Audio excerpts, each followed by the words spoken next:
Maupun tenaga kesehatan akibat wabah COVID-19 setelah beberapa kali libur panjang, khususnya setelah libur Natal dan Tahun Baru, termasuk tingginya bor rumah sakit, sehingga diperlukan langkah-langkah tegas dalam mencegah hal-hal tersebut terulang kembali.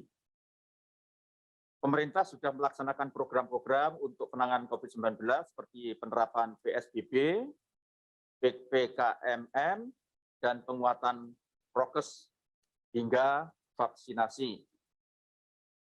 Sesuai dengan arahan Bapak Presiden dan hasil keputusan rapat koordinasi tingkat menteri yang diselenggarakan tanggal 23 Maret 2021 di kantor Kemenko PMK yang dipimpin oleh Menko PMK selaku Ketua Komite Penanggulangan COVID-19 dan Pemulihan Ekonomi, serta hasil konsultasi dengan Presiden, maka ditetapkan bahwa tahun 2021 mudik ditiadakan. Berlaku untuk seluruh ASN, TNI, Polri, BUMN, karyawan swasta, maupun pekerja mandiri dan juga seluruh masyarakat.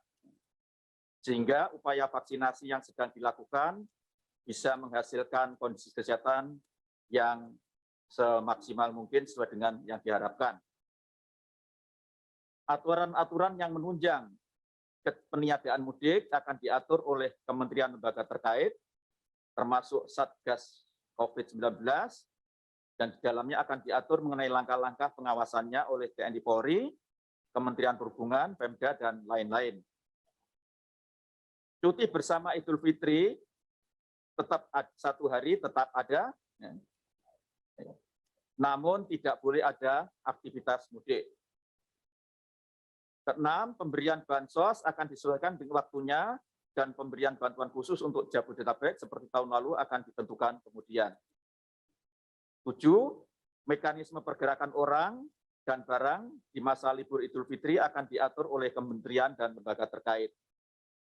Untuk kegiatan-kegiatan keagamaan dalam rangka menyambut Ramadan dan Idul Fitri akan diatur oleh Kementerian Agama dengan berkonsultasi kepada MUI dan organisasi-organisasi keagamaan yang ada. 9, seluruh kementerian dan lembaga akan mempersiapkan